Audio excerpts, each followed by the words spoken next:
सीताराम हनुमान राधे श्याम हनुमान सीताराम हनुमान सीताराम हनुमान सीताराम हनुमान सीताराम हनुमान सीताराम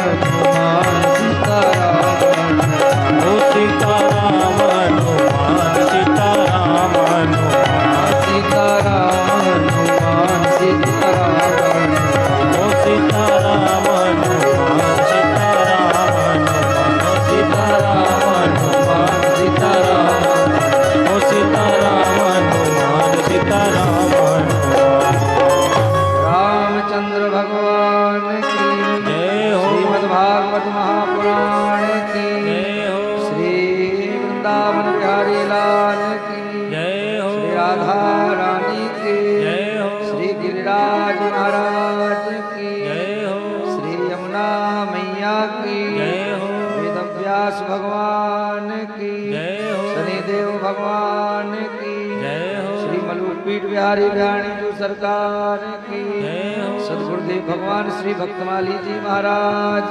की जय हो श्री गोपेश्वर महादेव की जय हो श्री बागेश्वर धाम की जय हो सदगुरुदेव भगवान सन्यासी बाबा की जय हो सब संतन की जय हो सब भक्तन की जय हो सब विप्रन की जय हो जय जय श्री राधे जय जय श्री सीताराम हर हर हर महादेव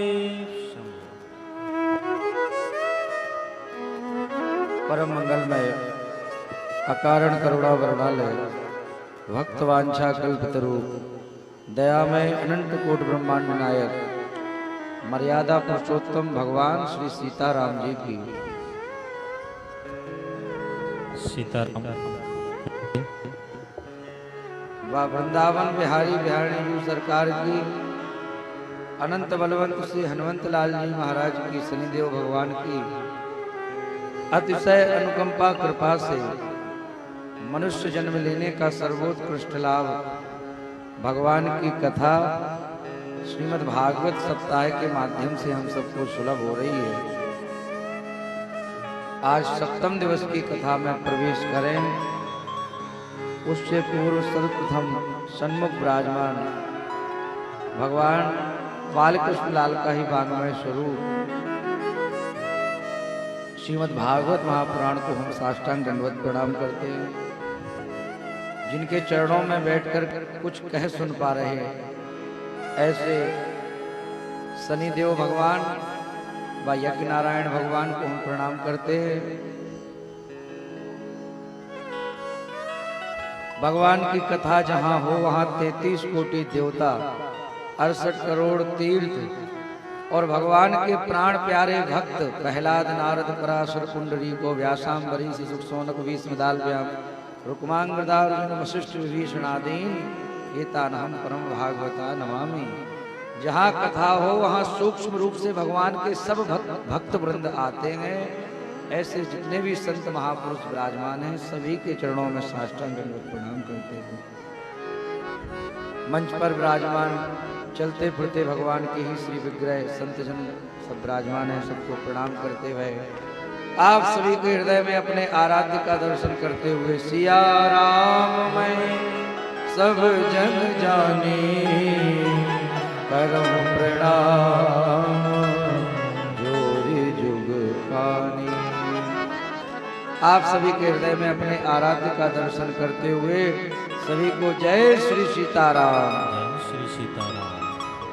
निश्चित ही हम आप भाग्यशाली हैं पर भागवत भगवान की कृपा हुई जो अपना निमित्त बनाया श्रीमती मुन्नी देवी जो पारीक्षित रूप में विराजमान है व श्रीमती मिथिलेश वृंदावन त्रिपाठी जी श्रीमती आरती आनंद त्रिपाठी जी पूरा परिवार जो भगवान ने निमित्त बनाया और भागवत कथा के परीक्षित के रूप में विराजमान हैं व हम और आप सब निश्चित ही भाग्यशाली हैं जो अपना समय भगवान के कथा कीर्तन में निकाल रहे हैं।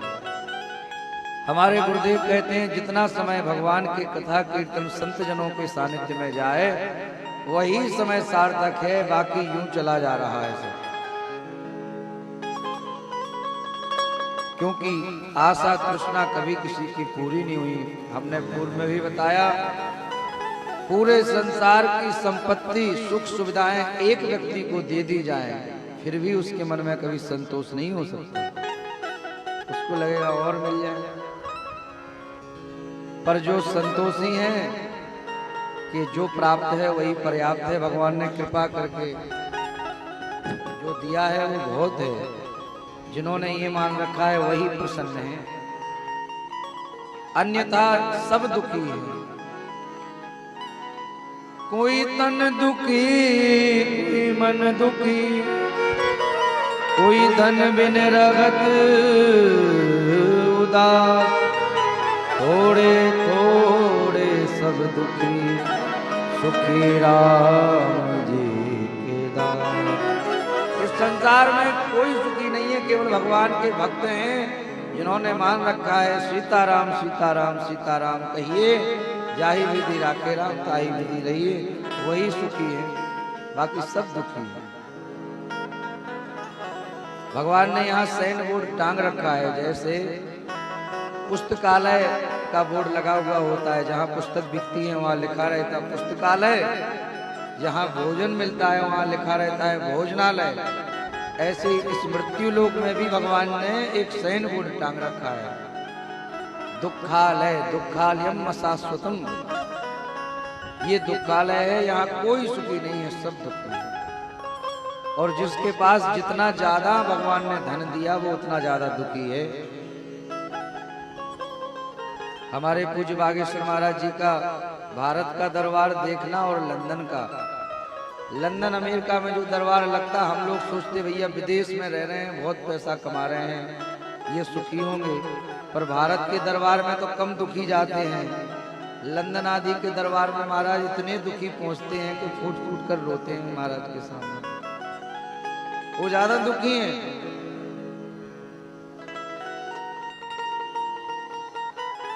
जिसको भगवान ने जितना ज्यादा दिया वो उतना दुखी है। 10,000 करोड़ का टर्नओवर प्रतिदिन का है, पर डॉक्टर ने कह दिया कि खबरदार जो घी लगी रोटी खाई, सूखी रोटी खाना, मूंग की दाल का पानी लेना केवल, नहीं तो महाराज ब्लड प्रेशर बढ़ जाएगा या अमुक हो जाएगा तमुक हो जाएगा। भगवान ने खूब दिया, पर इतनी बीमारियों ने घेर लिया कि सही से खा भी नहीं पा रहे। और भगवान ने भले ही कम दिया पर खूब भूख दी, जो मिलता है मत मानो उसमें इतना आनंद आता है पाने में, तो वो सुखी हैं। इसलिए ऐसा ना सोचो जिनके पास बहुत धन हो जाता, सुख सुविधाएं हो जाती, वो सुखी है। जिन पे जितना ज्यादा है वो उतना ज्यादा दुखी है। पर जिन्होंने संतों को अपना माना और भगवान के नाम का आश्रय लिया और जो प्राप्त है वही पर्याप्त है, ये मान के जो रह रहे हैं वही केवल सुखी है। नहीं तो इंद्र के सिंहासन पर बैठे हुए इंद्र को भी भय रहता है महाराज, कहीं हमारा सिंहासन न चला जाए, वो इसीलिए दुखी रहते हैं। निश्चित ही आप सबके ऊपर भगवान की कृपा हुई, जो कथा में आपका समय जा रहा है।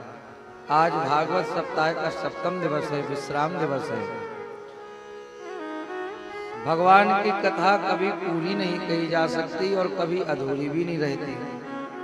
जितनी कही सुनी जाए वह अपने आप में परिपूर्ण है। एक अक्षर भी श्रद्धा पूर्वक सुन लिया तो लिखा है एक एक अक्षरम पुंसा महापातक नाशनम। और भगवान की कथा कभी पूरी तो होती ही नहीं, विश्राम होती है। आज यहाँ विश्राम होगी तो कल पुनः दूसरे स्थान पर प्रारंभ हो जाएगी। इसलिए आज श्रीमद् भागवत सप्ताह क्रम का यहाँ विश्राम होगा। हम लोगों ने कल तक की कथा में श्रवण किया कि द्वारकाधीश भगवान का प्रथम विवाह लक्ष्मी स्वरूपा विदर्भ देश के महाराज रुक्मिणी की पुत्री विदर्भ देश के महाराज भीष्मक की पुत्री रुक्मिणी जी के साथ भगवान द्वारकाधीश का प्रथम विवाह संपन्न हुआ।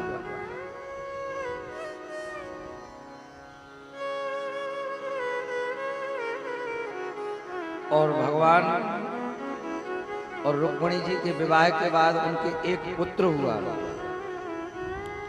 कामस्तु वासुदेवांशो दग्धः प्रागरुद्रमन्युना देवोपपत्तये भूयस्तमेव प्रपपत्यता। प्रथम पुत्र हुआ, पर पुत्र होते ही एक सम्भ्रासुर नाम का दैत्य आया और होते ही चुरा ले गया हमारा। क्योंकि सम्भ्रासुर को ऐसा श्राप था कि द्वारकाधीश प्रभु का और रुक्मिणी जी का जो प्रथम पुत्र होगा वो तुम्हारा काल होगा। इसलिए वो तो प्रतीक्षा कर रहा था कब भगवान के प्रथम पुत्र हो और हम उनको चोरी करके ले जाएं। जन्म लेते ही पुत्र को चोरी करके सम्भ्रासुर ले गया और ले जाकर समुद्र में फेंक दिया। एक मछली ने निगल लिया पूरे बालक को, और वह मछली एक मछुआरे के जाल में फंस गई। और वह मछुआरा उस मछली को पुनः सम्भ्रासुर के यही लेके आ गया, भेंट कर दी। सोचा इतनी बड़ी मछली है, राजा को भेंट करें। देखिए, इसमें यह विचार नहीं करना चाहिए कि मछली मनुष्यों का भोजन है। ये विचार करें कि ये गई किसके घर पे है। वह राक्षस है, दैत्य है, दैत्य के यहाँ मछली गई है। सम्भ्रासुर ने उस मछली को स्वीकार किया। जब उस मछली के पेट को काटा गया तो एक जीवित बालक उसमें से निकला।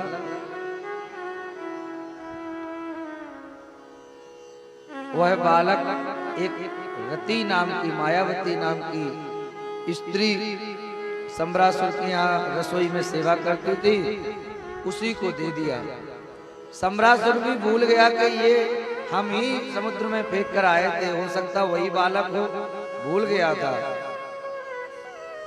और अब तो बड़े प्रेम से रति उस बालक की सेवा करने लगी। कालांतर में वह बालक थोड़ा बड़ा हुआ। ये रति कौन है? रति कामदेव की पत्नी ही है।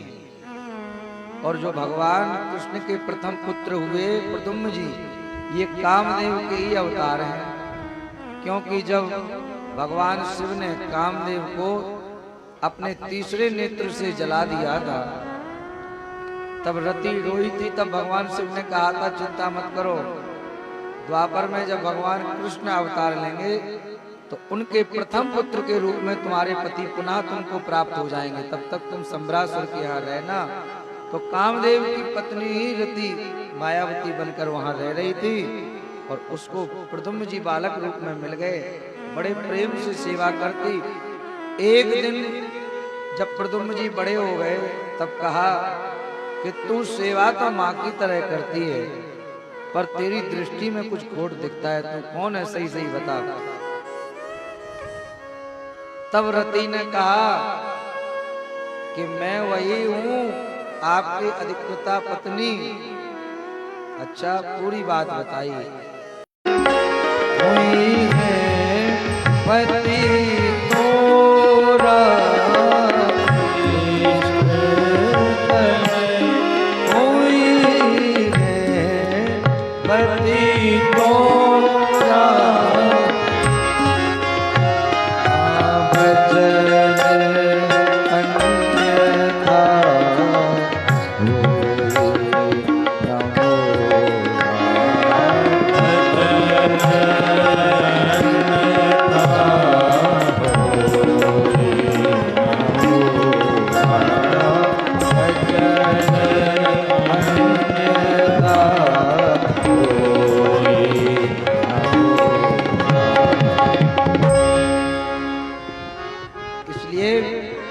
शिव जी के वरदान से आप हमको यहाँ पुनः प्राप्त हुए हो।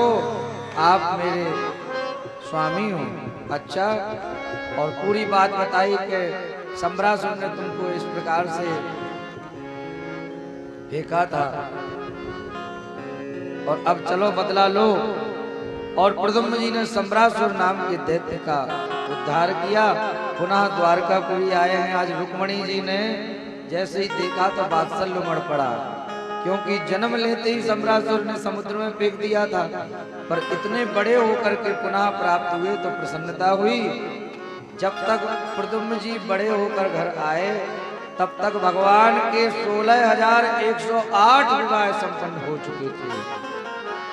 परीक्षित जी ने कहा, प्रभु ऐसे नहीं, भगवान कृष्ण हमारे इष्ट हैं और हमारे इष्ट के चरित्र को आपने ऐसे ही बता दिया। एक एक करके बताओ कि भगवान के 16,108 विवाह कैसे हुए, क्यों हुए, कृपा करके बताएं। तब बताया कि प्रथम विवाह तो रुक्मणी जी के साथ हुआ। द्वितीय विवाह इस प्रकार है, द्वारकापुरी में ही एक सत्राजित नाम का यादव रहता था, जिसके पास एक मणि थी जो 8 भार सोना प्रतिदिन देती थी। एक दिन द्वारकाधीश प्रभु ने कहा, रे सत्राजित, इतने धन का तुम अकेले क्या करोगे? इस मणि को राज्य कोष में जमा कर दो, लोगों का भला होगा, प्रजा की सेवा होगी। पर धन ऐसी वस्तु होती है जो महाराज जल्दी नहीं छूटती। मना कर दिया सत्राजित ने।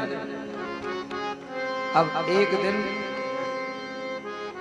सत्राजित के छोटे भाई प्रसेन ने उस मणि को गले में पहना और पूरे नगर में भ्रमण करते हुए दिखाते हुए घूमे, क्योंकि कई लोगों का ऐसा स्वभाव होता है, उनके पास कोई विशेष वस्तु आ जाए तो उनको लगता है कि हम जल्दी से सबको दिखाए आए कि हमारे पास ये चीज है।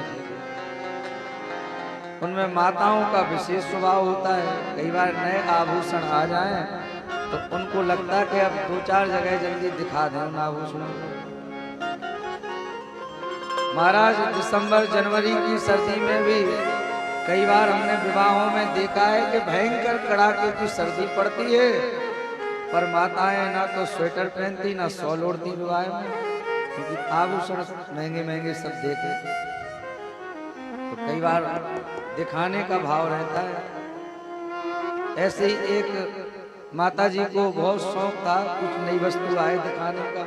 बढ़िया नए कंगन बनवा के लाई और अब दोनों हाथों में पहन लिए, पूरे गांव में दिखाती वहीं घूमे, हाथ हिला हिला के बात करें कि कोई तो पूछे बहन ये कहाँ से बनवाई, पर किसी ने नहीं पूछा। पूरे गांव में घूम आई, हाथ हिला हिला के बात करे सबसे, किसी ने नहीं पूछा कि बहन ये कंगन कहाँ बनवाए। तो अपने घर पर आई और घर का महंगा सामान सब बाहर के कमरे में रख दिया और भीतर अपने ही घर में आग लगा दी। और महाराज बाहर बैठ गई और एक तसला को लेकर उस पर कंगन पटकने लगी। हाय मैं तो बर्बाद हो गई, पूरा सामान जल गया, पूरा गांव इकट्ठा हो गया। खूब तेज तेज से अपने कंगन को उस तसले पे मार रही थी। उसी समय एक बहन ने पूछ लिया, अरे बहन तूने ये तो बताया ही नहीं, इतने सुंदर कंगन कहाँ से बनवाए, बहुत जोरदार कंगन बनवाए। उसने कहा, अरे बहन तू पहले ही पूछ लेती तो घर में आगे काहे को लगाती मैं। तो कई बार लोगों को दिखाने का बड़ा वो रहता हमारा। प्रसेन ने मणि को पहन लिया, पूरे नगर में दिखाते हुए घूमे और दिखाते दिखाते भयंकर वन में पहुंच गया। वहां पर सिंह से युद्ध हुआ प्रसेन का, और सिंह ने प्रसेन को मार दिया, मणि छीन ली। सिंह मणि लेकर और अंदर वन में गया तो जामवंत जी मिल गए। वो महाराज सिंह का और जामवंत जी का युद्ध हुआ। अब आप देखना धन कैसी वस्तु होती है, कितने लोगों को मरना पड़ेगा और कितने लोगों को कलंक लगेगा। जामवंत जी ने सिंह को मार दिया और मणि छीन ली, और जामवंत जी मणि छीन करके आए हैं अपने पुत्री जामवती को वह मणि दे दी।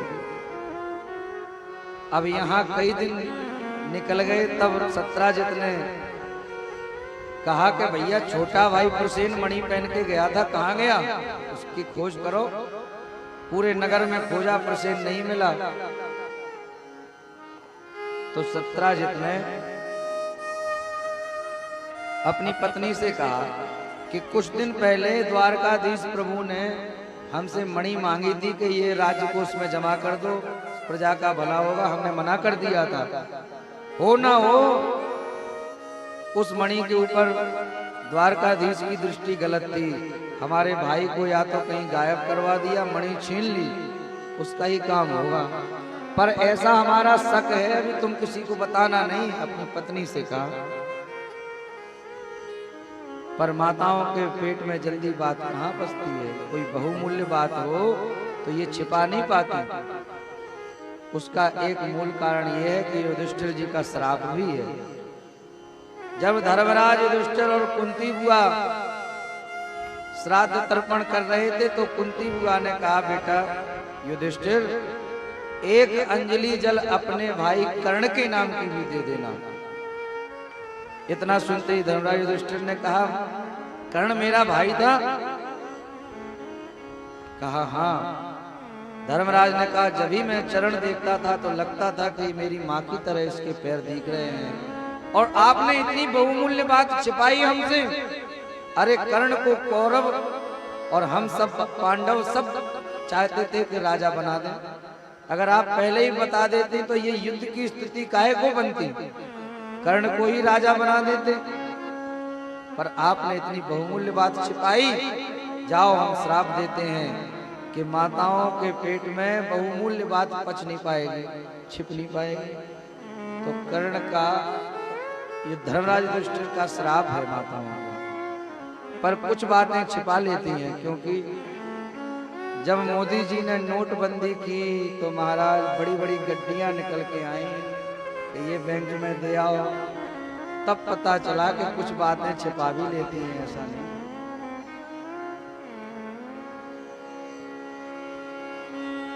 सत्यराजित ने अपनी पत्नी से कहा, मुझे संशय है, अभी आप किसी से कहना नहीं। पर महाराज को गई सो बगल में पड़ोसन से कहा, पता हमारे देवर मणि लेकर गायब है और इनका शक है कि द्वारकाधीश ने उसको गायब करा दिया।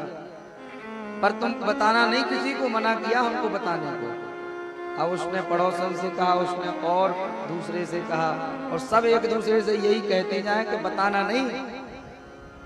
लेकिन करने करने जमंजना पूरे नगर में बात फैल गई कि द्वारकाधीश प्रभु ने प्रसेन को गायब कराकर मणि चोरी करा ली। भगवान को पता चला। भगवान ने कहा, हमें तो कुछ जानकारी ही नहीं, झूठा ही कलंक लग गया। और भगवान को झूठा ही कलंक लग गया। भगवान ने कहा, हो ना हो हमने चतुर्थी का चंद्रमा देखा है, क्योंकि चतुर्थी का चंद्रमा देखने से कलंक लगता है। भगवान ने सोचा हमने चतुर्थी का चांद देखा होगा, इसलिए झूठे कलंक लग गया। अब निश्चित ही हमको ही साबित करना पड़ेगा, नहीं तो ये कलंक लगा रहेगा। और भगवान प्रसेन की और मणि की खोज में स्वयं निकल पड़े। अब भगवान मणि खोजते खोजते जंगल में आए, सिंह पड़ा हुआ मिला। समझ गए हो ना हो, सबसे पहले प्रसेन मरा पड़ा मिला। देखा, कह रहे प्रसेन तो मरा पड़ा है, पर इसके पास मणि नहीं है।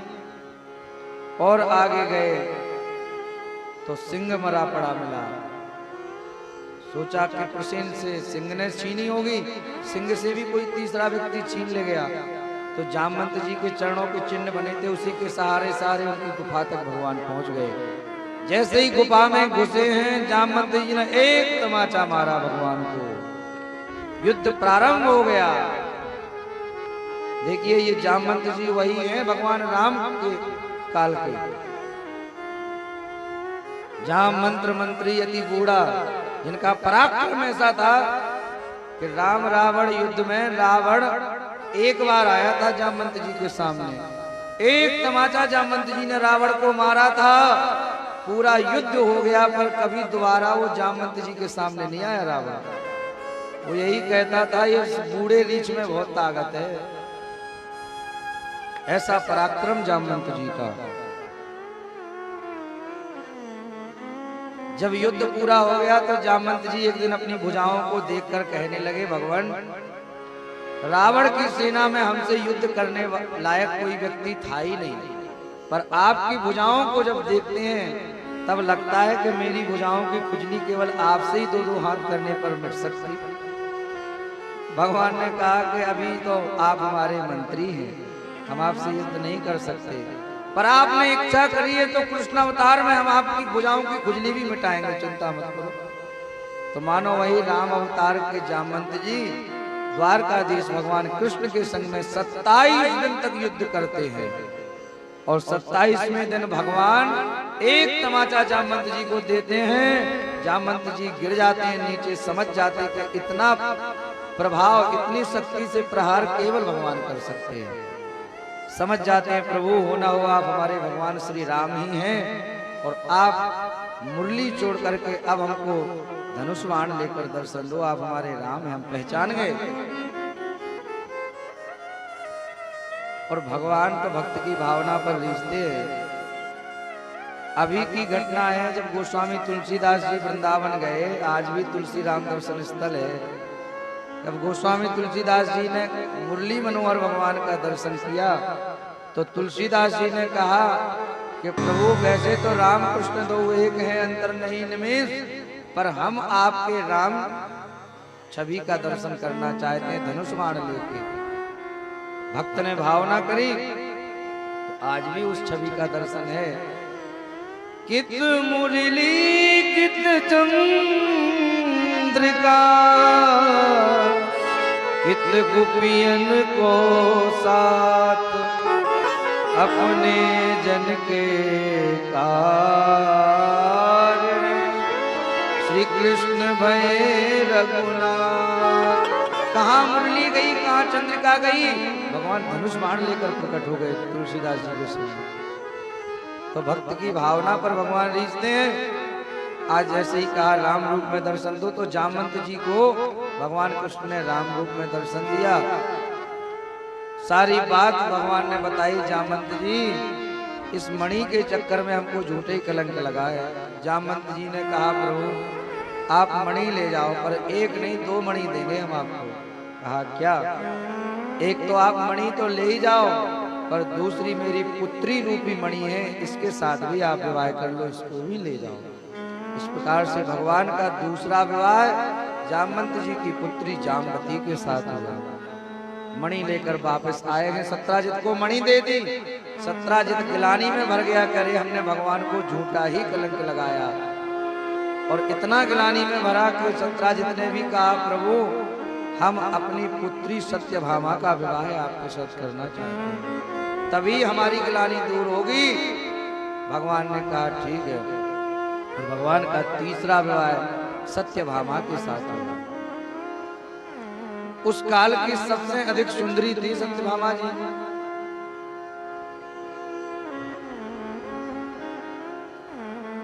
सत्यभामा जी के संग विवाह हुआ।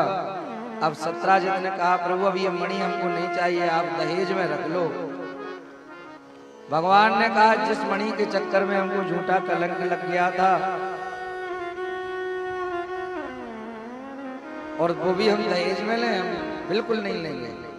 वहां भगवान ने दहेज का विरोध किया। भगवान ने भी दहेज का विरोध किया है। और आज पता नहीं कितनी बहन बेटियां अपने ससुराल में दहेज के चक्कर में ताने सुनती हैं, कभी फांसी लगा लेती, कभी जहर खा लेती। ये दहेज प्रथा बिल्कुल बंद होनी चाहिए। एक पिता अपने सामर्थ्य के अनुसार अपनी पुत्री को देता है जितना उसके पास होता है, पर पता नहीं लोग दहेज मांग के क्यों छोटा बनना चाहते हैं। कितने दिन दहेज का पैसा चल जाएगा।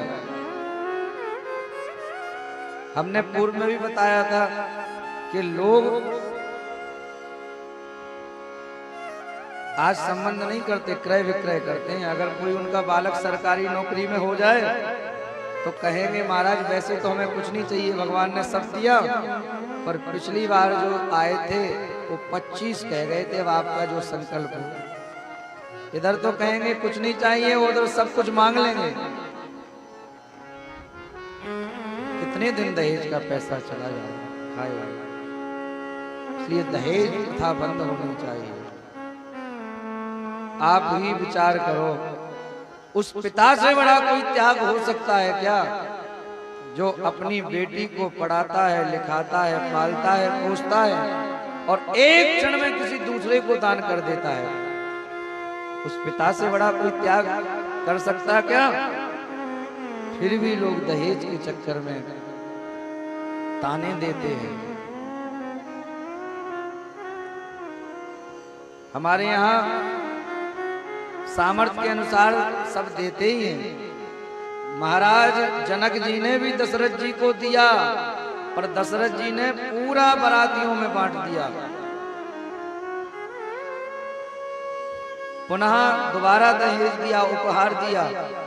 तब इस बार दशरथ जी ने सब ऋषियों को, ब्राह्मणों को बांट दिया। आकर जनक जी महाराज चरणों में गिर गए, कहा महाराज हम छोटे राजा, आप चक्रवर्ती सम्राट हैं, हम आपको क्या दे सकते, पर इस दास की छोटी सी भेंट स्वीकार तो करो।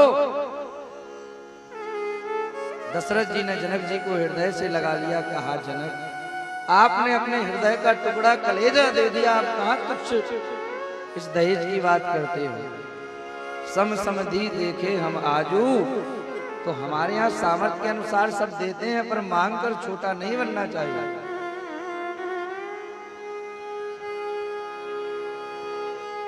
आज पता नहीं कितनी बहन बेटियां जहर खा लेती हैं और क्या क्या नहीं कर लेती।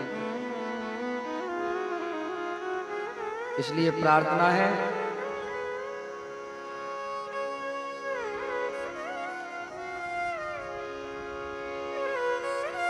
भगवान ने वहां दहेज का विरोध किया, मणि लेने से मना कर दिया,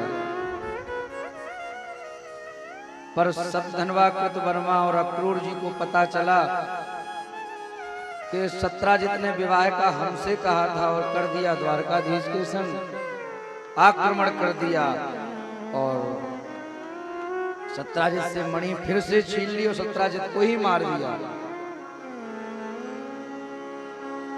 सत्यभामा को पता चला तो जोर जोर से रोने लगे। भगवान के पास आई और रोने लगे, पर भगवान ने चुप नहीं किया सत्यभामा को। भगवान और जोर जोर से भगवान रोने लगे। ऐसा होता है, अगर कोई रो रहा हो और उसको आप चुप कराओ तो फिर वो और रोएगा, और आप ही उससे ज्यादा तेज तेज रोने लगो तो वो स्वयं चुप होकर आपको कराने लगेगा। भगवान ने सोचा कि मानेगी तो ये है नहीं, इसलिए भगवान ही और तेज तेज रोने लगे। हाँ ससुर जी, हाँ ससुर जी, छोड़ के चले गए। भगवान रोए हैं। सत्यभामा ने चुप कराया, कहा क्या करें। सत्यभामा ने कहा जाओ अपने ससुर जी के हत्यारों से बदला लो, उनको दंड दो। भगवान आए हैं और खेल खेल में सतधनवा कृतवर्मा को भगवान ने पराजित किया। मणि लेकर के अक्रूर जी महाराज चले गए हैं।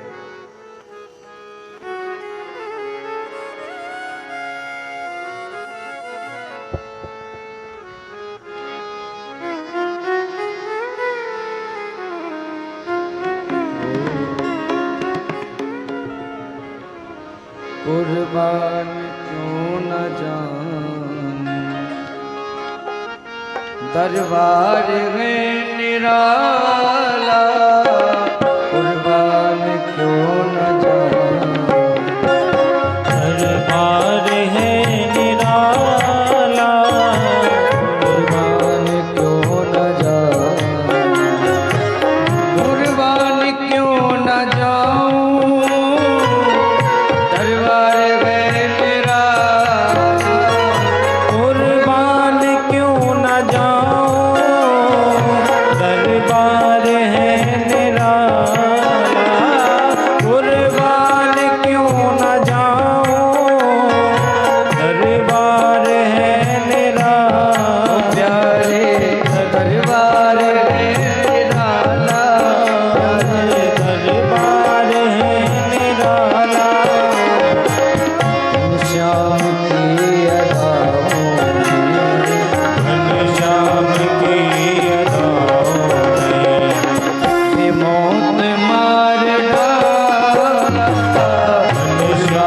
की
3 विवाह हुए।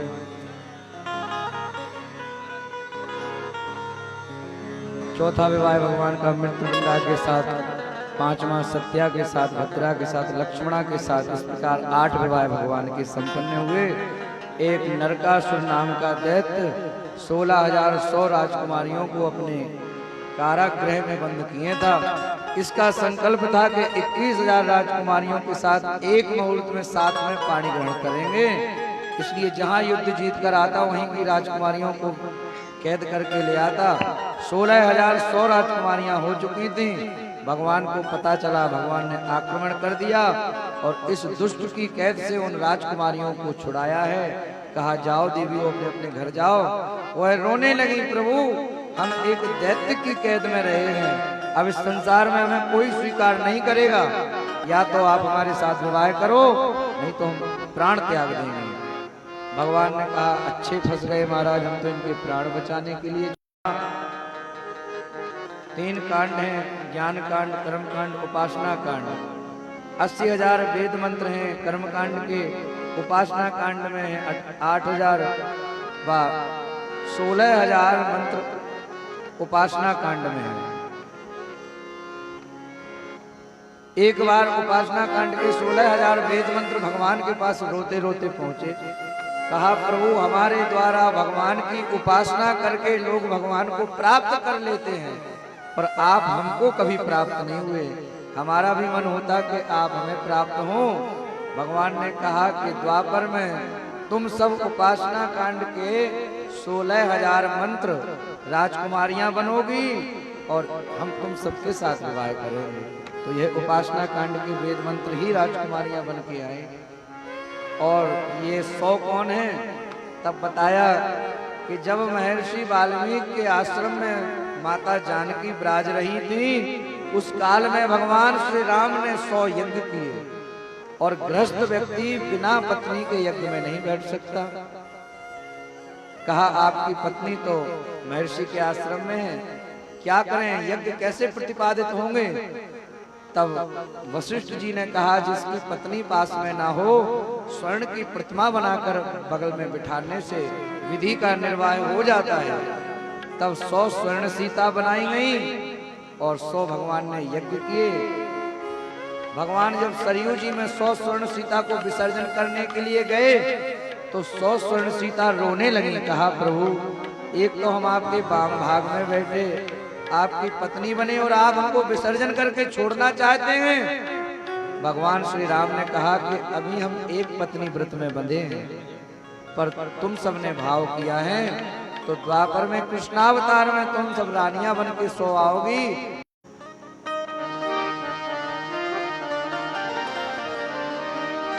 हम तुम्हारे थे ओ जी, हम तुम्हारे हैं, हम तुम्हारे रहेंगे ओ मेरे प्रियतम, तुम हमारे थे प्रभु तुम हमारे हो, तुम हमारे ही रहोगे ओ मेरे प्रियतम। हम तुम्हारे हैं प्रभु जी, हम तुम्हारे हैं, हम तुम्हारे ही रहेंगे ओ मेरे प्रियतम। तुम हमारे ही रहोगे ओ मेरे प्रियतम। द्वारकाधीश भगवान की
बचे। ओ मेरे प्रियतम। द्वारकाधीश भगवान की।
नाता जोड़ा। एक बार प्रभु हंस के कह दो, तू मेरा मैं तेरा प्यारे, तू मेरा मैं तेरा प्यारे, तू मेरा मैं तेरा।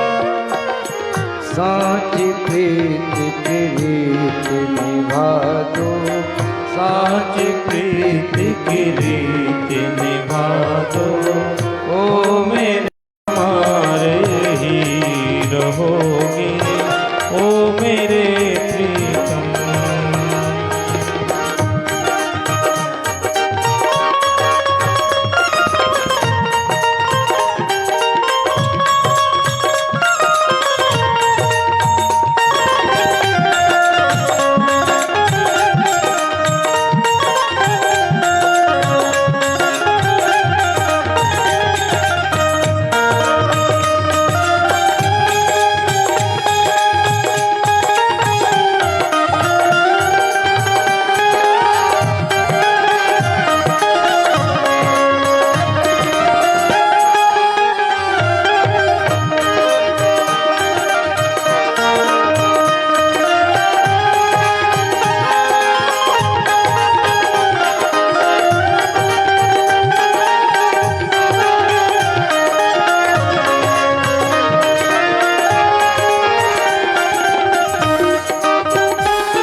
इस समय संत भगवान का आगमन होता हुआ बोले श्री संत भगवान की जय हो।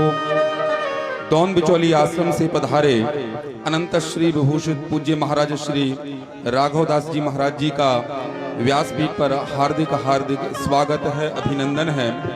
व्यास जी का पूज्य पुराण पुरुषोत्तम भगवान का पूजन करते हुए हमारे संत भगवान ओम व्यासाय नमः, विष्णु रूपाय नमः, पुराण पुरुषोत्तमाय नमः, सच्चिदानंद रूपाय विश्वोत्पत्त्यादि हेतवे तापत्रय विनाशाय श्री कृष्णाय वयं नमः। महाराज श्री की गरिमा में उपस्थिति प्रदान हो चुकी है। हम कथा के पश्चात महाराज श्री का उद्बोधन, उनका आशीर्वाद लाभ प्राप्त करेंगे। जय जय श्री राधे, जय जय श्री श्याम। द्वारकाधीश प्रभु के 16,108 विवाह संपन्न हुए। प्रत्येक रानी से 10-10 पुत्र और एक कन्या हुई। बहुत बड़ा भगवान का परिवार हुआ। आगे भगवान के पौत्र अनिरुद्ध का विवाह बाणासुर की पुत्री उषा के संग हुआ और भगवान बड़े प्रेम से अपने परिवार के साथ में विराजमान हैं।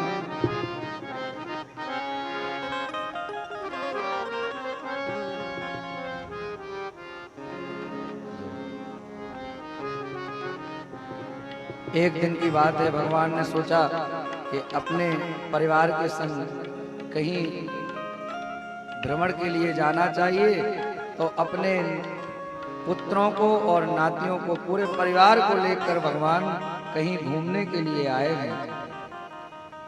छोटे छोटे भगवान के बालक थे, खेलते खेलते कुआं के पास पहुंच गए और वहां एक आश्चर्य देखा कि एक बहुत बड़ा गिरगिट उस कुआं में पड़ा है।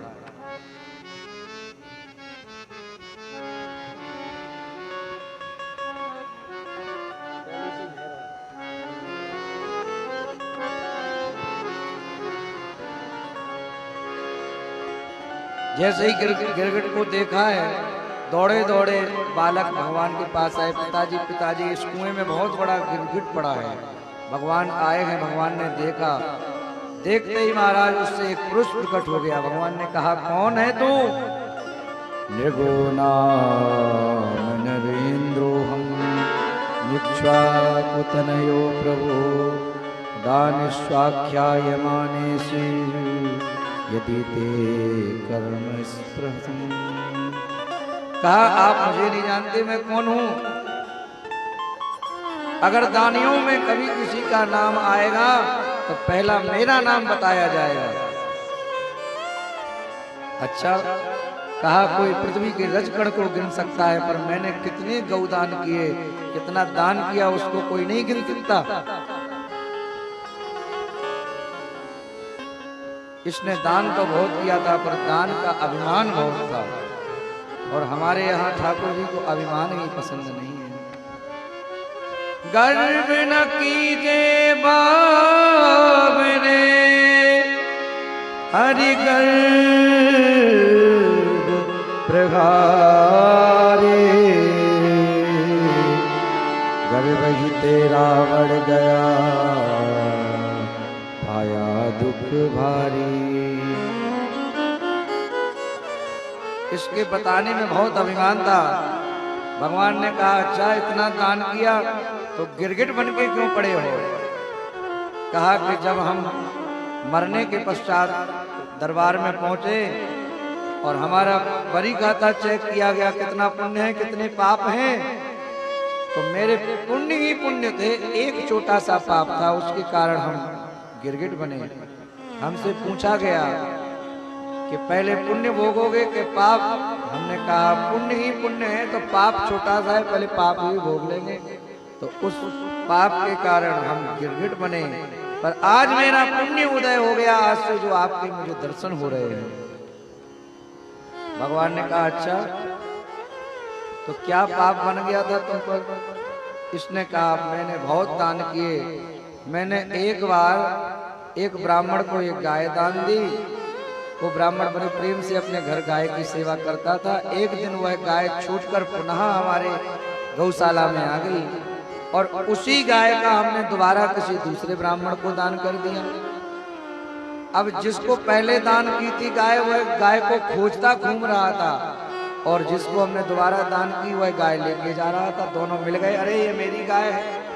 आपस में दोनों झगड़ने लगे, ये तो मुझे दान में दी थी। उसने कहा, नहीं नहीं, मैं अभी हाल दान में लेके आ रहा हूँ। दोनों हमारे पास आए, हम निर्णय नहीं कर पाए। एक ही वस्तु का 2 बार दान कर दिया, निर्णय नहीं कर पाए, उसका पाप हमको भोगना पड़ा। भगवान ने कहा, अच्छा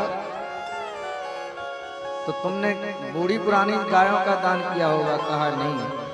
पयस्विनी तरुणी शील रूपा गो प्रपन्ना कपिला हेम सिंही न्यायार्जितारुप्यपुरासवत्साधुकूलमालाभरणा ददामि।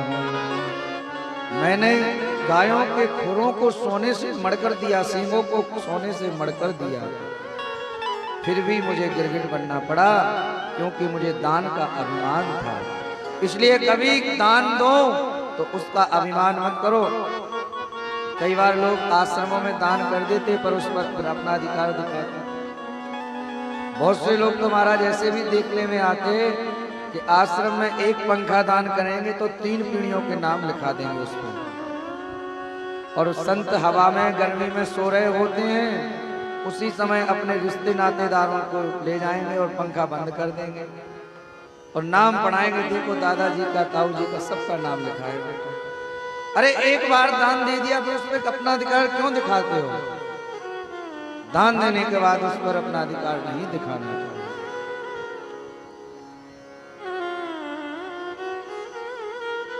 नृग ने यही गलती की थी कि भले ही लाखों गायों का दान दिया पर दान पर अपना अधिकार दिखाया और एक वस्तु का 2 बार दान कर दिया, इसलिए वह गिरगिट बन के पड़ा था। पर भगवान की दृष्टि पड़ी, आज इसके पुण्य उदय हो गए और भगवान में ही ये समा गया।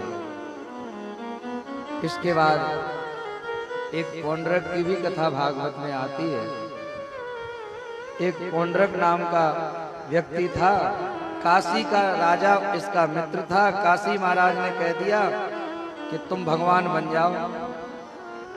अब तो इसने पूरे शरीर में नीला नीला पेंट पोत लिया, 2 नकली हाथ लगा लिए और लकड़ी का गरुड़ बना लिया। बटन दबाए और गरुड़ उड़ जाए। और महाराज भगवान को ही पत्र लिख दिया, कहा कि असली भगवान मैं हूं, तुम नकली हो, इसी समय द्वारका छोड़ के भाग जाओ।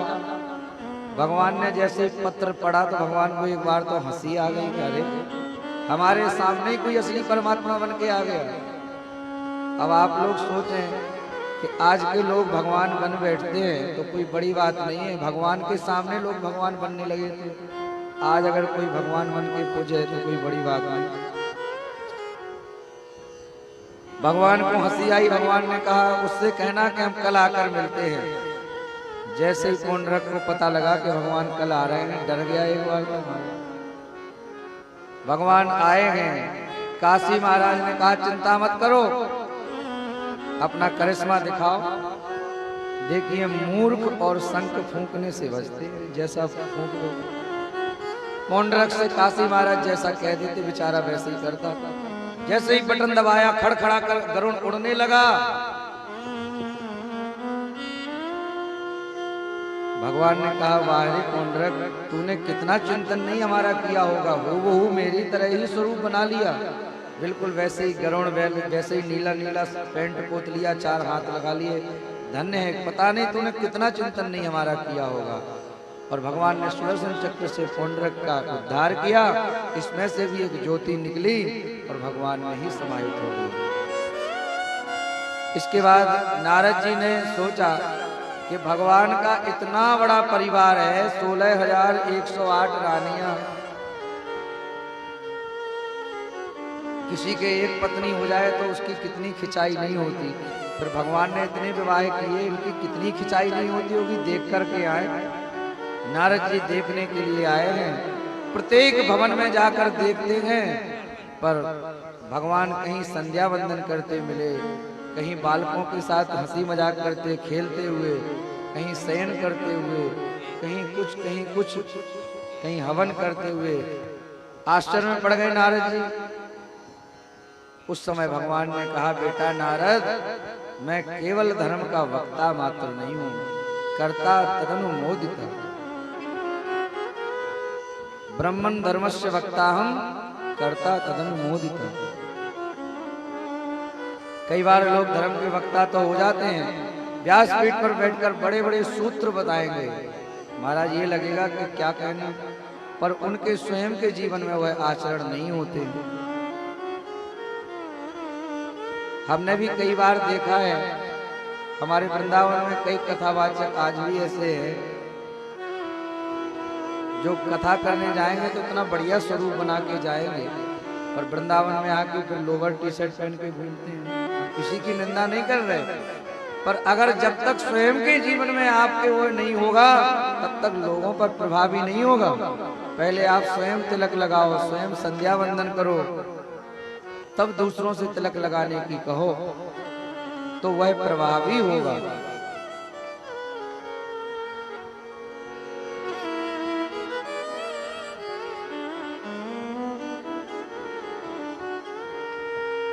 एक पंडित जी थे जो व्यासपीठ से खूब महाराज बड़े बड़े सूत्र बताते। उनको बैगन बहुत पसंद था, भट्टा। एक दिन बैगन लेकर आए, पंडितानी को दिया, भाग्यवान आज शाम को कथा करके आए तो बढ़िया बैगन का भरता बना के देना। कहा ठीक है, आपको पसंद है। और कथा करने को गए। उस दिन पंडितानी भी कथा सुनने गई। व्यासपीठ पर बैठ के महाराज बड़े बड़े सूत्र दिए। बैगन नहीं खाना चाहिए, जो बैगन खाता है बैगन का एक बीजा भी अगर पेट में रह जाए और उस समय मृत्यु हो जाए तो वो सीधे नरक जाता है। बैगन नहीं खाना चाहिए, बड़े बड़े सूत्र दिए। अब तो पंडितानी भी कथा सुन रही थी, घर पे जाके सबसे पहले बैगन उठाए और घूरे पे फेंक के आई। कहा बैगन नहीं खाने चाहिए। पंडित जी शाम को आए, कहा भगवान जल्दी भोजन की ब्यारू की थाली लगा के लाओ। पंडितानी जैसे ही थाली लगा के लाई, दृष्टि पड़ी कि थाली में बैगन का भरता है नहीं। अरे हम सुबह बैगन दे के गए थे, भरता कहाँ गया?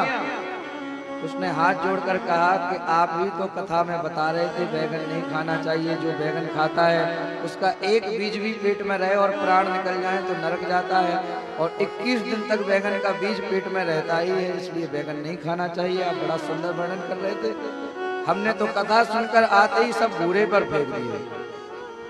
इतना सुनते ही पंडित जी ने अपने मस्तक को थाली से मारा। कहा भाग्यवान तू चौकी की बात चौका तक लेकर आ गई। अरे वो तो कथा के भटा थे, तू चौकी की बात चौका तक क्यों ले आई? तो कई बार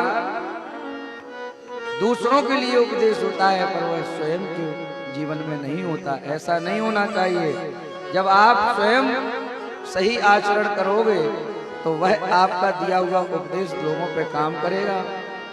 भगवान ने कहा नारद जी मैं धर्म का वक्ता मात्र नहीं हूं, करता तदनुमोदता। मैं जो कहता हूं वो करता हूं। और नारद जी के मन की भ्रांति को निकाला। इस प्रकार भगवान बड़े प्रेम से अपने परिवार के सहित रहे। 16,108 विवाह की कथा हम सबने श्रवण की। आपको बताएं, पहले भारतीय वैदिक सनातन पद्धति के अनुसार विवाह होते थे, इसलिए पति पत्नी में आपस में कलह नहीं होता था, बड़े प्रेम पूर्वक पूरा जीवन का निर्वाह होता था। पर आज प्रायः पति पत्नी में कलह होता है और कई बार तो 2-3 साल में ही तलाक की स्थिति आ जाती है। उसका मूल कारण केवल और केवल एक है। हमारे यहाँ 16 संस्कारों में एक विवाह पद्धति, विवाह संस्कार भी एक संस्कार है, पर हमारे यहाँ विवाह संस्कार को इतना विकृत कर दिया कि वास्तविक जैसे विवाह पद्धति से होना चाहिए वो होते ही नहीं। हम लोग 4-5 घंटे फोटो निकलवाएंगे, पता नहीं कितने प्रकार के पोज बनाकर, 6-6 घंटे डीजे के सामने नागिन तक बन जाएंगे, हमारा शर्म नहीं आएगी। तो नाचने गाने में 4-5 घंटा निकाल देंगे, 4-5 घंटे फोटो निकलवाने में।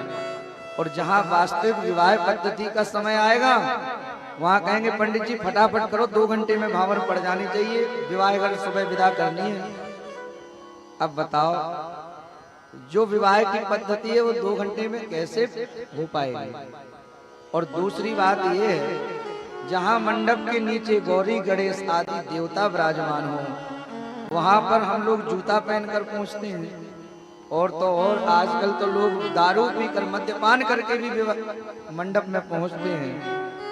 अब जहां पर गौरी गणेश और देवताओं का इतना निरादर हो, फिर उन दंपति के जीवन में प्रेम कैसे रहेगा? फिर कलह ही होगा, फिर तलाक की स्थिति ही बनेगी। इसलिए हमारे गुरुदेव कहते हैं कि जिस दिन विवाह की तिथि निश्चित हो उस दिन भारतीय पद्धति वैदिक ब्राह्मणों के संरक्षण में विवाह होना चाहिए। आप फोटो के लिए, नाच गान के लिए और खुशी मनाने के लिए एक दिन बात कर लो या एक दिन पहले करो, पर जिस दिन विवाह हो उस दिन वैदिक सनातन पद्धति से ही होना चाहिए। तब वह दंपति का जीवन खुशहाल रहेगा, कलह नहीं होगा और जो संतति होगी वो भी अच्छी संस्कारी होगी। पर ये विकृतियां इसीलिए आए कि हम सब अपने धर्म के प्रति उपेक्षित होते जा रहे हैं, सनातन धर्म की महिमा गरिमा को नहीं समझ रहे, पाश्चात्य पद्धति को अपनाते जा रहे हैं और विदेशी लोग हमारी सभ्यता अपना रहे हैं।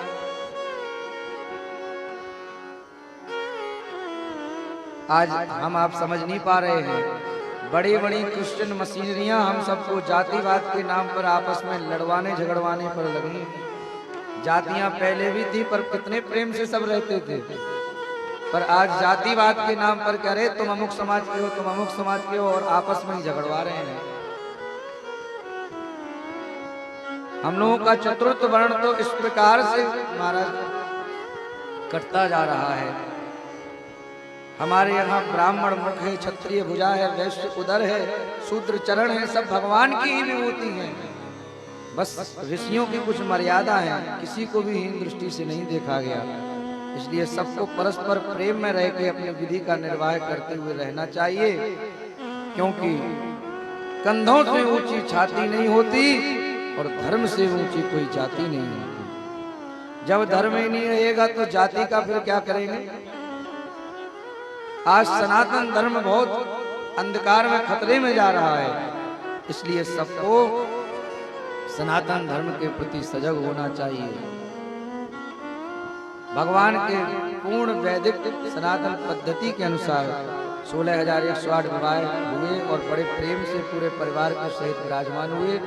संक्षिप्त में हम लोग कथा श्रवण करके आगे बढ़े। अब राजा परीक्षित ने प्रश्न कर दिया सुखदेव जी से कि आपने भगवान की लीलाओं को खूब सुनाया, अब कृपा करके कोई ऐसे भक्त का चरित्र सुनाओ जिसकी भक्ति स्वयं भगवान करते हो। इतना सुनते ही महाराज सुखदेव जी को भगवान के बचपन के मित्र सुदामा का स्मरण हो आया और कहा आपने बड़ी सुंदर बात पूछी है और भाव समाधि लग गई, नाम ही बताना भूल गए, विशेषता बताने लगे सुदामा जी की। कृष्णस्यासी सखा कश्चित् ब्राह्मणो ब्रह्मवेत्तमः विरक्तः इंद्रियार्थेषु प्रशांतात्मा जितेन्द्रिया। कृष्णस्यासी सखा कश्चित्, भगवान कृष्ण के बचपन के मित्र जिनका स्वभाव ऐसा है, लोग कहते हैं सुदामा जी दर दर भिक्षा मांगते थे, पर परम संतोषी ब्राह्मण है सुदामा जी, कभी किसी के यहाँ भिक्षा मांगने नहीं जाते। लोग अपना भाग्य मानते थे जिसके घर का सीधा सामान सुदामा जी स्वीकार कर लें। तपोनिष्ठ ब्राह्मण, नित्य अग्निहोत्र करने वाले ब्राह्मण सुदामा जी महाराज कभी किसी के यहाँ भिक्षा मांगने नहीं जाते। ब्राह्मणों ब्रह्मवित्तमा, ऐसे परम विरक्त। हाँ, घर में कुछ गरीबी जरूर थी। लोग कहते हैं कि भगवान के हिस्से के चने सुदामा जी ने खा लिए, इसलिए भगवान ने श्राप दे दिया। आप ही विचार करो, जिनको दया सागर, कृपा सागर, करुणा सागर कहा जाता है, वह भगवान के हिस्से के उनका मित्र अगर चना खा भी ले तो क्या भगवान श्राप देंगे? ऐसी कथा आती है कि वह चना श्रापित थे।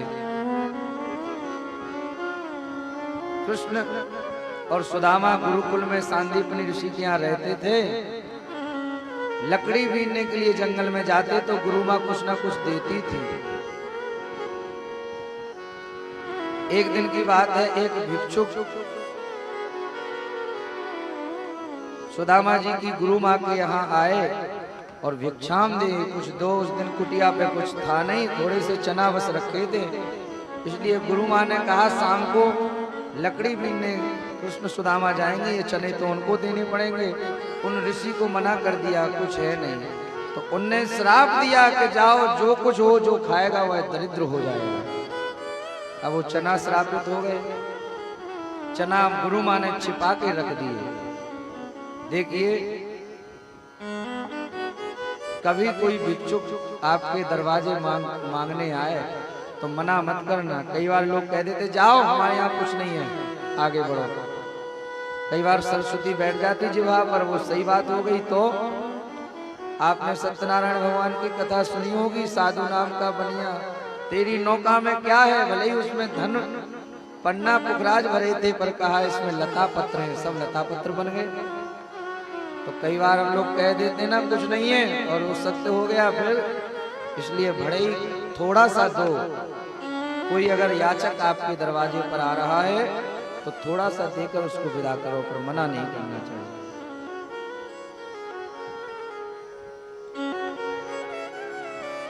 ऋषि ने श्राप दे दिया, जो खाएगा वह दरिद्र हो जाएगा। गुरु माँ ने छिपा के रख दिए। एक दिन कृष्ण और सुदामा लकड़ी बीनने जा रहे थे। गुरु माँ को याद नहीं रहा कि यह श्रापित चना ही नहीं, उठा के दे दिए। और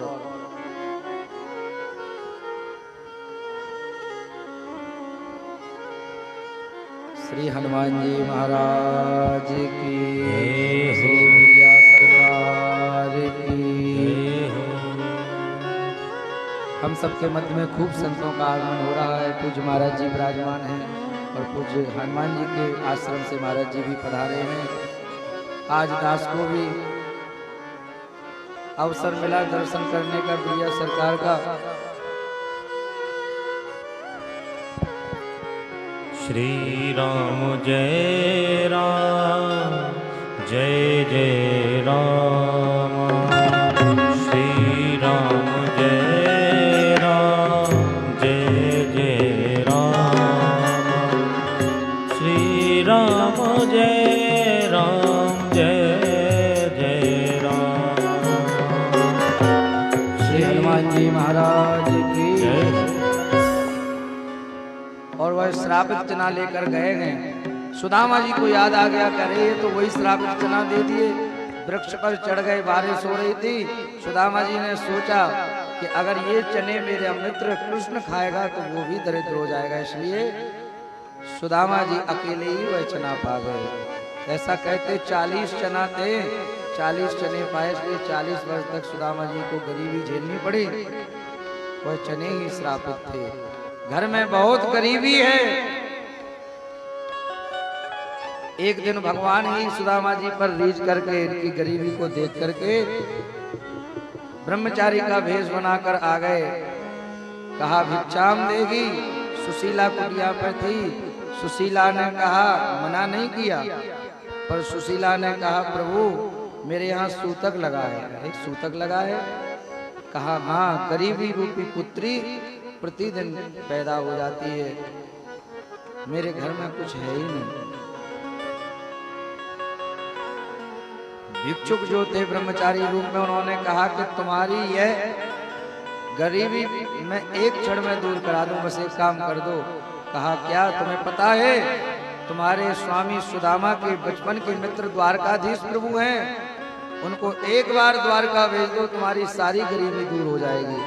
अच्छा, अब तो ब्रह्मचारी वेश में भगवान ने कह दिया था। सुदामा जी के आते ही सुशीला पीछे पड़ गई, द्वारका हो जाओ, द्वारका जाओ स्वामी। सुदामा जी ने मना कर दिया कि हम धन की जिज्ञासा लेकर बिल्कुल नहीं जाएंगे, पर बार बार कहा। सुशीला ने कहा ठीक है, धन के लिए नहीं, पर अपने बचपन के मित्र से मिलने तो जा सकते, दर्शन करने तो जा सकते। कहा हाँ, उनके दर्शन के लिए हम जरूर जा सकते। अब तो सुशीला गई है, 4 घरों से 4 मुट्ठी चावल लेकर आई है। सुशीला चाहती तो एक घर से भी ला सकती थी, पर सुशीला ने सोचा कि ये तो परम संतोषी अकिंचन ब्राह्मण है, द्वारकाधीश प्रभु पूछेंगे कहो सुदामा कैसे हो, तो ये तो यही कहेंगे कि हमसे सुखी इस दुनिया में और कोई नहीं, ये मांगेंगे नहीं, भगवान देंगे नहीं। इसलिए 4 घरों के कहीं के टूटे कहीं के फूटे चावल जब द्वारकाधीश प्रभु देखेंगे तो समझ जाएंगे कि हमारा मित्र बहुत गरीब है। इसलिए 4 घरों से चावल लाई है। या चित्वा चतुरो मुष्टिन विप्रान पृथुक तंदुला,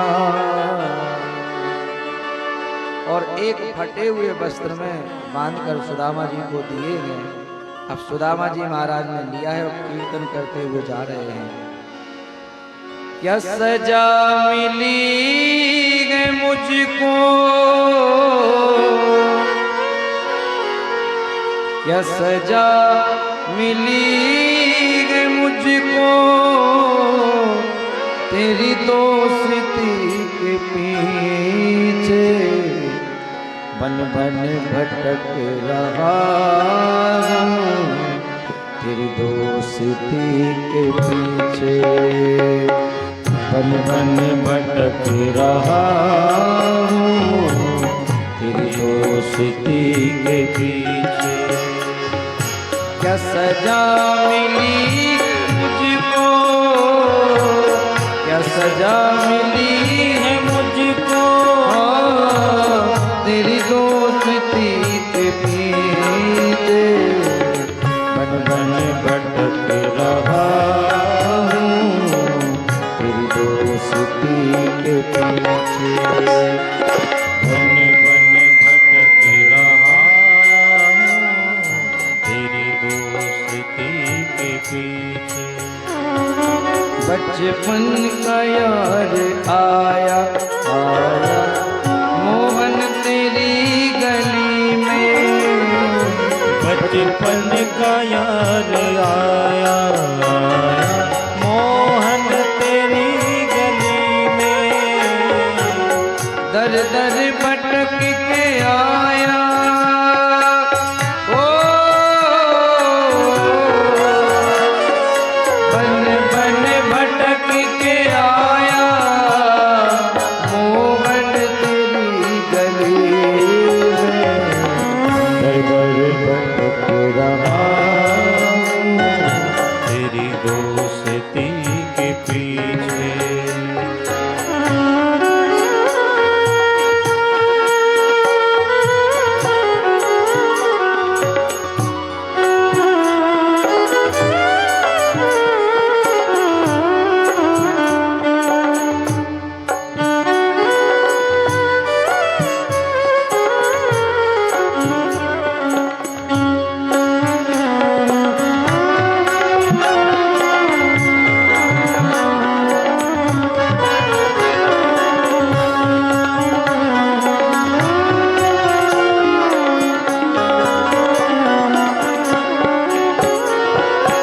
मैं गरीब हूँ तो क्या है, दीनों के नाथ तुम हो। मैं गरीब हूँ तो क्या है, तीनों के नाथ तुम हो। होठों पे उदासी ओ, होठों पे है उदासी, तेरी दोस्ती के पीछे दर दर भटक रहा हूँ, दोस्ती के पीछे। बन बन भटक रहा हूँ, तेरी दोस्ती के पीछे। सुदामा जी चल पड़े हैं द्वारकापुरी की ओर। चलते चलते थक गए, वृक्ष के नीचे सो गए। सोते सोते सुदामा को प्रभु ने द्वारकापुरी बुला लिया। जब जैसे ही निद्रा खुली, भैया कहाँ आ गए? कहा द्वारकापुरी। अरे तो हमारे बचपन के मित्र कृष्ण का महल कहाँ है? कहा सीधे चले जाओ। सीधे गए हैं, कहा महल के सामने जाकर कहा हमारे मित्र कृष्ण का महल यही है क्या? द्वारपालों ने कहा अरे भैया यहाँ के राजा हैं, ऐसे नाम मत लो। फिर कैसे ले? कहा अनंत श्री समलंकृत छत्रपति राजमूर्ति धर्म चक्रवर्ती सर्वेश्वर सर्वतंत्र स्वतंत्र गोविप्र प्रतिपालक विष्णुबंद श्री महाराजाधिराज द्वारकाधीश्वर श्री कृष्णचंद्र जी महाराज ऐसे कहो। कहा भैया आपके लिए राजाधिराज होंगे, हमारे तो बचपन के सखा कृष्ण हैं।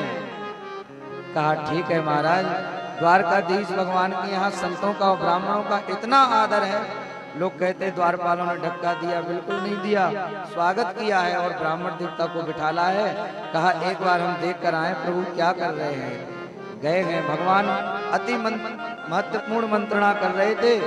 मंत्री को देखा, कहो क्या क्या कर रहे हैं। उसने चित्रण करके बताया शीस पगा न जगतन पे प्रभु जाने को आए बस के ग्रामा धोती पति सिलती दुपट्टी हर पाए नहीं सामा द्वार खड़ो तुझे दुर्बल एक रहो जग सो वसुधा अभिरामा पूछत दीन दयाल को नाम बतावत आपने नाम सुदाना। जैसे ही सुना भगवान ने, भगवान समझ गए हमारा बचपन का मित्र आया है। और जैसे ही सुदामा नाम सुना, सुनते ही दौड़े चले आए मोहन लगाया गले से सुदामा को। समय नहीं है भजन गाने का, इसलिए प्रणाम करते हैं। भगवान जैसे सुदामा सुनाए दौड़ पड़े। आज सब आश्चर्य से देख रहे हैं, अरे ऐसा कौन मेहमान आ गया। महाराज सुनते ही दौड़ पड़े। कहीं पीताम्बर गिरा, कहीं मुरली गिरी, एक जोड़ी पार की, दो की, इस प्रकार 6 जोड़ी पार करके 7वें पे सुदामा जी खड़े हैं। हृदय से लगा लिया है और लगाकर सीधे लाए हैं, सिंहासन पर बिठाला। रुक्मणी आदि रानियों से कहा जल लाओ, चरण धुल्ले हैं। जब तक जल लाते तब तक देख सुदामा की दीन दशा करुणा करके करुणानिधि रोए। पानी परात को हाथ छुओ नहीं, नैनन के जल सो पग धोए। सुदामा जी के चरणों को अपने नेत्रों से प्रक्षालन कर दिया, धो दिया। और सुदामा भक्त का चरणामृत पान भगवान ने किया है। देखिए भक्त के चरणामृत में इतनी महिमा होती है। आप गंगा जल लाके भर के अपने घर रख लो, हजारों वर्ष तक उसमें कीड़े नहीं पड़ते। वही आप सादा पानी बोतल में भर के रख लो, उसमें 1 महीने में कीड़े पड़ जाएंगे। पर उसी सादा जल से आप किसी संत का चरणामृत उतारना और उतार कर रख लेना, हजारों वर्ष तक उसमें कीड़े नहीं पड़ेंगे, कुछ नहीं महाराज होगा। ऐसे संतों के चरणामृत की महिमा है। सादा जल में भी वह गंगा जल की तरह दिव्यता आ जाती है। आपको देखना हो तो हमारे गुरु स्थान मलुकपीठ में वृंदावन में आज भी नाभादास जी, मीरा जी, जयदास जी, तुलसीदास जी आदि संतों का चरणामृत आज भी विराजमान है। वो दिव्यता इन संतों के चरणामृत में आ जाती है। सुदामा भक्त के चरणामृत को भगवान ने स्वयं पान किया है। और बचपन के मित्र मिलते हैं तो आपस में हास परिहास होता है। भगवान बोले सुदामा मित्र, तुम बचपन से ही साधु स्वभाव के हो, विवाह किया कि ऐसे ही हो। कहा क्या बताएं, माता पिता नहीं माने, एक ब्राह्मणी से विवाह कर दिया। अरे विवाह कर लिया, बुलाया भी नहीं। सुदामा जी बोले आप कहाँ राजाधिराज महाराज, हम छोटे से। भगवान ने कहा कि मित्र एक बार याद तो करते, हम नहीं आते फिर कहते हम जरूर आते। परस्पर में आपस में चर्चा हो रही थी। उसी समय भगवान ने कहा फिर विवाह हो गया तो भाभी ने भेजा जरूर होगा कुछ ना कुछ। सुदामा जी ने सोचा कहाँ तो सोने की थाली में हमारे चरण धुले गए, 56 भोग पवाए गए, अब कहाँ ये फटे हुए कपड़ा में चावल हम बांध के लाए हैं। संकोच किया। देखिए पहले पैकिंग का जमाना तो था नहीं, आज तो पैकिंग का जमाना है, कुछ भी पैक करके गिफ्ट दिया। एक मामा जी अपने भांजे के जन्मदिन पर पहुंचे, 6x6 का एक बॉक्स 6-7 लोग तो पकड़ के ले गए। ओ महाराज जितने लोग जन्मदिन में आए थे सबने कहा मामा जी भांजे के लिए बहुत महंगी कोई वस्तु लाए हैं। जन्मदिन पूरा हुआ अब तो सबको लगे भैया जल्दी देखो मामा जी क्या लाए। 6x6 के बॉक्स को खोला गया तो एक 4x4 का अंदर बॉक्स। अब तो लोगों की और उत्कंठा बढ़ी कि पता नहीं मामा जी क्या लाए हैं, जल्दी खोलो भैया। उस 4x4 के बॉक्स को खोला तो उसमें एक और 2x2 का था। अरे भैया बहुत महंगी वस्तु लाए हैं मामा जी भांजे की जन्मदिन में, जल्दी खोलो। और जब 2 बाइकों के बॉक्स को खोला तो उसमें एक और एक बाइक एक का था। अब तो लोगों को लगा कि बहुत महत्वपूर्ण चीज है भैया, जल्दी तो खोलो, क्या अपने भांजे के जन्मदिन में मामा जी लाए हैं। लोगों को देखने की उत्सुकता हुई और एक बाई एक के बॉक्स को खोला तो 5 रुपए का झुनझुना मामा अपने भांजे के लिए लाए थे। तो पैकिंग का जमाना है, कुछ भी पैक करके दे आओ। पहले तो पैकिंग का जमाना था नहीं, फटे हुए वस्त्र में चावल लेके गए थे। भगवान भावना पर रिश्ते हैं, समझ गए। सुदामा जी से वह पोटली छीन ली और अब तो सब देख रहे हैं और सुदामा जी ने वह पोटली छीनकर खोली है। प्रेम के भूखे प्रेम का तंदुल, प्रेम के भाव से पाने लगे। तंदुल के दानों में का दिन दरिद्र चबाने लगे। एक मुट्ठी में एक लोग सुदामा के भाग्य में आने लगे। सुवन पति के देख उदार तीनों भवन घर जाने लगे। पहली मुट्ठी लेते प्रभु ने स्वर्ग सुदामा को सौंप दिया है। दूसरी मुट्ठी में पृथ्वी लोक का वैभव मित्र को सौंप दिया है। दूसरी मुट्ठी जो लेने लगे वैकुंठ जो लक्ष्मी ने रोक दिया है। अपना निवास दान में तेरा कैसा दानी ये मेरा प्रिया है। अपना निवास दान में तेरा कैसा दानी ये मेरा प्रिया है। भगवान ने पहली मुट्ठी पाई, दूसरी मुट्ठी पाई, तीसरी मुट्ठी में रुक्मणी जी ने हाथ पकड़ लिया। लोग कहते हैं रुक्मणी जी का ये भाव था, तीनों लोग देखे स्वयं भिखारी हो जाओगे का, ये भाव अच्छा नहीं लगता। जिनके रोम रोम प्रति ला गई कोटि कोटि ब्रह्मांड, वो अपने मित्र को 3 लोग देवी दें तो उनको क्या कमी पड़ने वाली। उसका केवल और केवल एक यही भाव है कि भगवान एक भक्त के घर का प्रसाद है, अकेले ही पालोगे, हम सबको नहीं दोगे। इसलिए रुक्मणी जी ने रोका है। भगवान प्रसन्न हो गए, कहा एक मुट्ठी आप सब ले लो, पर 16,108 हो। ये तो आधे से आधा दाना करोगे तो भी नहीं पूजेगा, आखिर क्या करें। कहा जिस प्रकार से भोग की थाली भंडार में मिला दो सब प्रसाद हो जाता है, ऐसे ये एक मुट्ठी चावल सुदामा जी द्वारकापुरी के भंडार में मिला दो, सब प्रसाद हो जाएगा और सब प्रेम से पाना। अब तो ऐसे ही किया, सबने प्रेम से प्रसाद किया। सुदामा जी अग्निहोत्र करने वाले ब्राह्मण एक दिन से ज्यादा कहीं रुकते नहीं। ना सुदामा जी ने कुछ मांगा, ना भगवान ने दिया।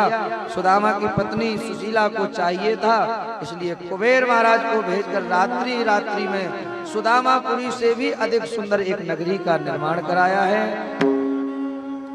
और सुदामा जी पुनः वापस आए हैं।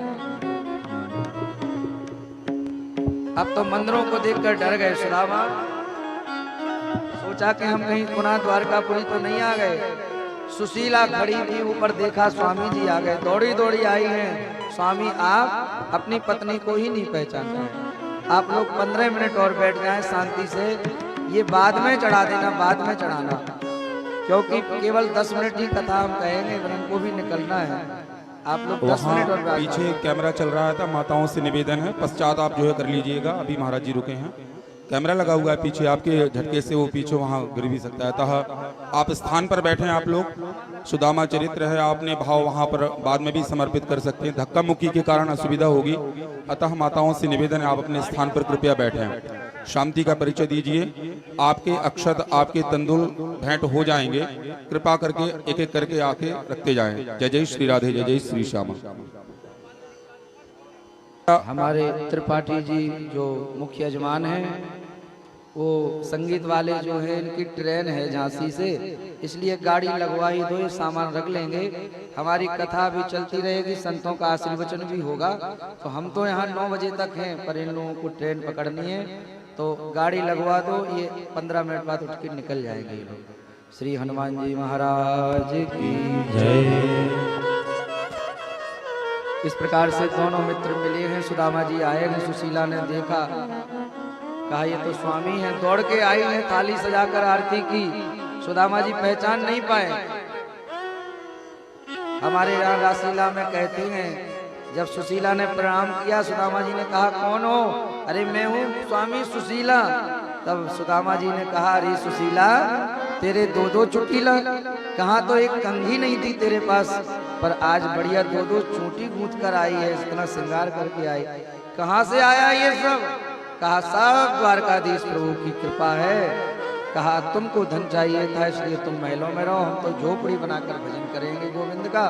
और सुदामा जी पुनः झोपड़ी बनाकर रह के खूब कीर्तन करते हैं। जैसे ही भगवान ने सुदामा जी की सुनी, ऐसी आप सबके ऊपर भी कृपा करें, आप सबकी भी सुने। इसके बाद श्रीमद् भागवत के एकादश स्कंद में राजा निमि और नवयोगेश्वरों का संवाद है, बड़ा विस्तृत, और वेदों की स्थिति है, कायेन वाचा मनसेन्द्रियैवा। और आगे द्वादश स्कंद में जो भागवत का अंतिम स्कंद है, इसमें दत्तात्रेय जी के 24 गुरुओं की कथा है, कलयुग के राजाओं का वर्णन है और उनके दोष गुण बताए गए, कैसे राजा हो चुके और कैसे होंगे। भागवत में सब पहले ही लिख दिया, कितने दिन मुगल राज करेंगे, कितने दिन गोरे लोग राज करेंगे, ये भागवत में पहले ही लिख दिया था। और अभी जो राज चल रहा है इसको मौन राज्य कहा गया। किसी को भी जाकर के प्रेम से बटन दबाया और चोरी से और राजा बना दो। इसके बाद जो आएगा वह राज्य होगा जिसकी लाठी उसकी भैंस, जिसमें पराक्रम होगा, शक्ति होगी, वही राज्य करेगा। आगे ऐसा समय आएगा, सब प्रेम संबंध नाते खत्म हो जाएंगे, लोगों की उम्र भी छीन हो जाएगी। पहले 100 वर्ष जीते थे, पर आज 60-70 में ही खेल हो जाता है। आगे इतना भयंकर समय आ जाएगा कि लोग 25 साल में ही दादा दादी बन जाएंगे और समाप्त हो जाएंगे। इतनी भयंकर भयंकर बीमारियां आ जाएंगी। इसीलिए कहते भैया गौ माता की सेवा करो। पहले के लोग शुद्ध देसी दूध घृत खाते थे, इसलिए स्वस्थ रहते थे, 100 वर्ष की उम्र होती थी। पर आज बाजार का चर्बी युक्त घी खाते, शुद्ध मिलते ही नहीं, इसलिए तरह तरह की बीमारियां होती हैं। इस प्रकार से द्वादश स्कंदों की कथा सुखदेव जी ने राजा परीक्षित को सुनाई। अब सुखदेव जी ने परीक्षित से पूछा, महाराज आज से 7 दिन पहले आपको मृत्यु का श्राप लगा था, आप बहुत घबराए हुए थे, अब बताओ कैसा लग रहा है? राजा परीक्षित ने कहा, महाराज अब मुझे कोई नहीं मार सकता, मैं कथा सुनकर मुक्त हो गया हूं। और सुखदेव जी ने कहा कि अब हम विदा लेंगे। ऐसा कहते हैं कि राजा परीक्षित तो कथा सुनते सुनते इतने मंत्र मुग्ध हो गए कि कथा सुनते ही सुनते भगवत धाम पहुंच गए। और कथा के वियोग में, कथा के विरह में राजा परीक्षित ने प्राण को त्यागा है।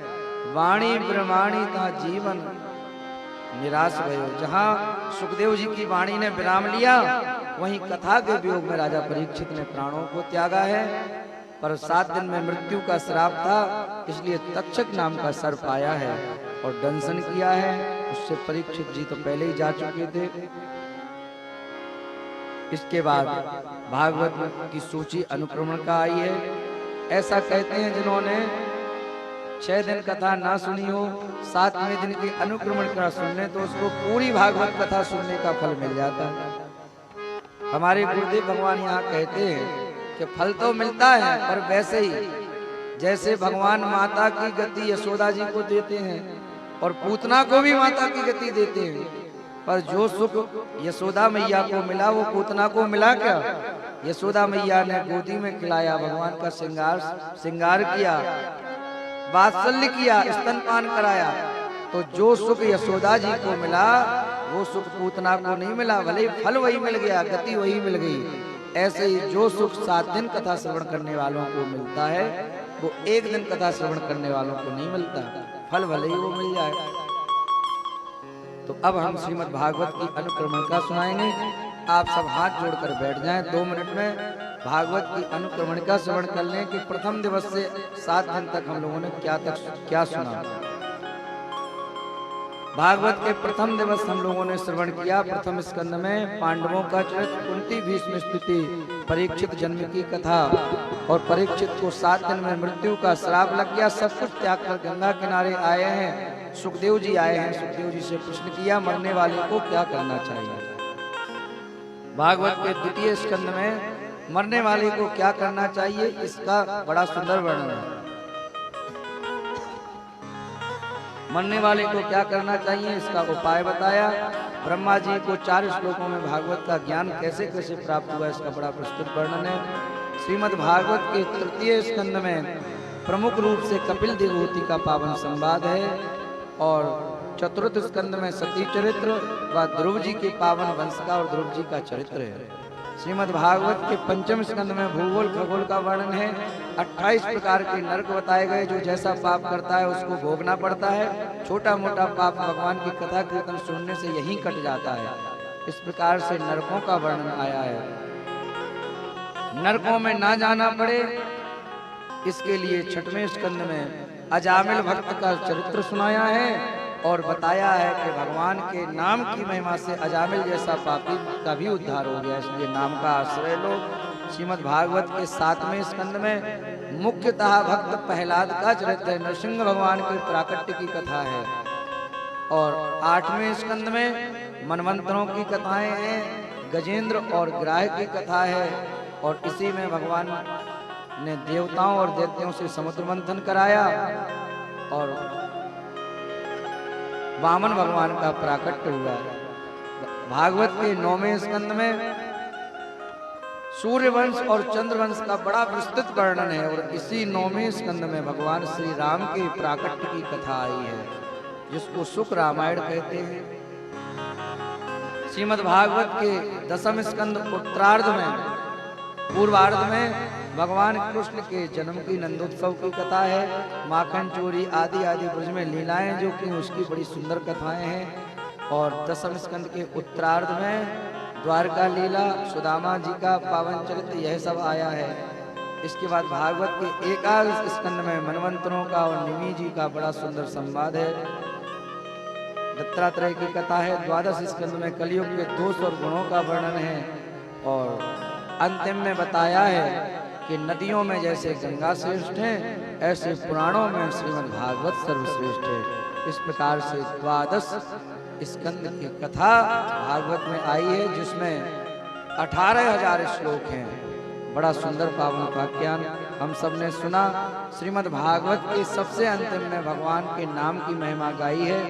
ऐसा कहते हैं कि अपनी जिह्वा से जो भागवत के श्लोक को गाता है उसको कभी नरक में नहीं जाना पड़ता है। बहुत महिमा है, इसलिए भले ही आधा अक्षर बोले पर जरूर भागवत का साथ में बोलें। आप लोग भी बोले नाम संकीर्तनम यस्य, नाम संकीर्तनम यस्य सर्व पाप प्रणाशनम, सर्व पाप प्रणाशनम, प्रणामो दुख समनस, प्रणामो दुख समनस, तम नमामि हरिम परम, तम नमामि हरिम परम। अद्भुत कीर्तन हुआ।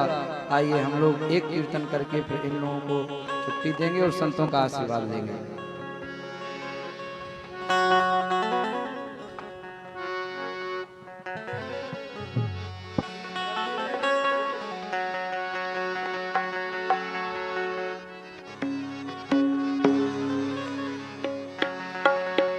जहाँ विराजे राधा रानी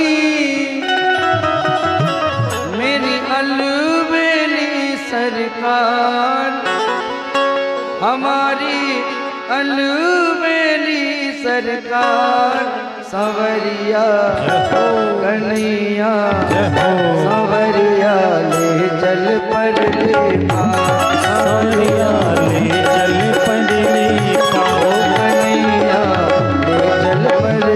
पार, कन्हैया ले चल पर ले पार।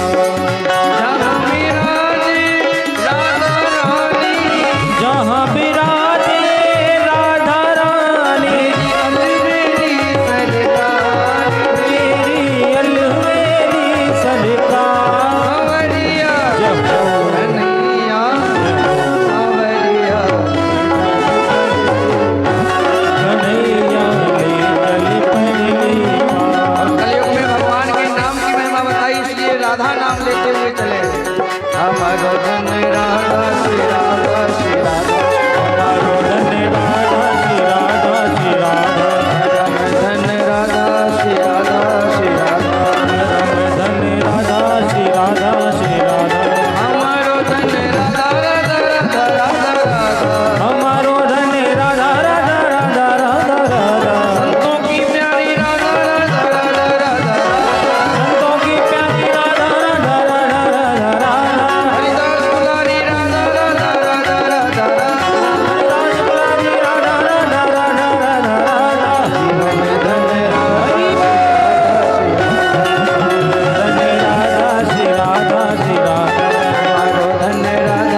जिनको जाना है वो जाएं, हम बस 10 मिनट और आप लोग बड़े प्रेम पूर्वक विराजे रहें।